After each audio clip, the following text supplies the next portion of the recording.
আসসালামু আলাইকুম, welcome back to my channel. আজকে আমি আপনাদের জন্য পোড়া পেয়ারা মাখা করব। তো চলুন আর দেরি না করে রেসিপিতে চলে যাই।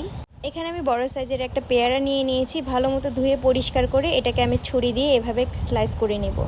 এবার চুলোয় আমি জালিয়ালা একটা স্ট্যান্ড বসিয়ে এর মধ্যে পেয়ারাটা দিয়ে চুলোটা একদম হাই ফ্লেমে রাখবো প্রথমে, তারপরে একদম লোতে দিয়ে দিব। হালকা আঁচে একটু ওলট পালট করে দিব কিছুক্ষণ পরপর, যেন সব দিক দিয়ে সমানভাবেই তাপ পায় আর ভেতরটা যেন সিদ্ধ হয়ে যায়। এরকম কালার চেঞ্জ হয়ে যখন পোড়া পোড়া ভাব চলে আসবে তখন এটাকে আমি তুলে নিয়ে ভালো মতো ধুয়ে পরিষ্কার করে নিব।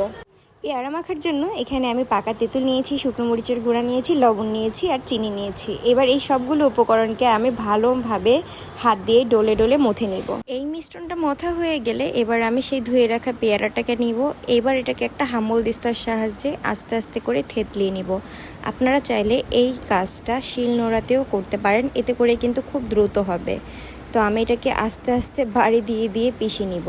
পিষা হয়ে গেলে এবার সবগুলো উপকরণকে ভালো মতো মথে নেব। এর মধ্যে যদি আপনারা চান তাহলে বিট লবণ অ্যাড করতে পারেন, আর যদি কোনো কিছু কম বেশি হয় সেটাকেও অ্যাড করে নিতে পারেন।